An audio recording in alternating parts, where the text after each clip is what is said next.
तोरे हाथ में बियर का बोतल देखी के मन मोर मचल गइल, लेकिन तू तो धोरी में ढक्कन खोलेला, फिर बियर गिरावेला, फिर चाटेला। आज पिला के रहियो बलमुआ धोरी मियर का ढक्कन खोलेला खोलेला खोलेला, हाँ खोलेला, दासे नहीं अंगुरी से खोलेला। खोलत ही बोतल के मुंह लगावे, पहिला घूट मोरे संगे उड़ावे, तब जाके धोरी में बियर गिरावेला। हौले हौले छलकत छलकत हंसी लुकावेला, गिरा के धोरी में तुरंत झुकेला, जीभ फिराए सब रस चटेला।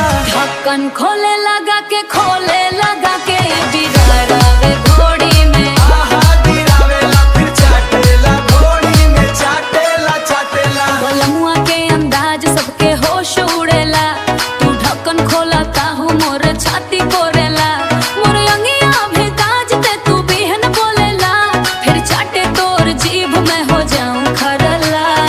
एक बार ऐसे पिला दे बलमुआ, फिर जीभी से मीटर बना के नचा। ढक्कन खोले ले बियर गिरा थोड़ी चाट।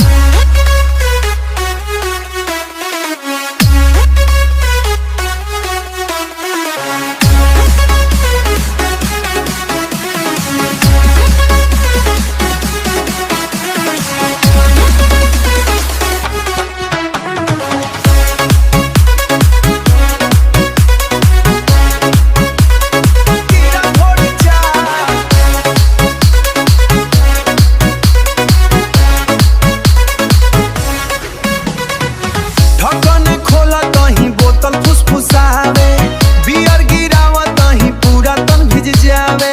ए थोड़ी चाट तही जोर से चमकार हो, लमुआ के प्यार में बेहोशी का बाजार हो।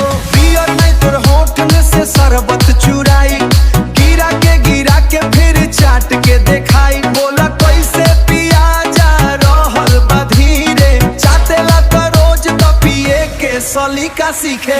ढक्कन खोल बियर गिरा धोड़ी चाट, बलमुआ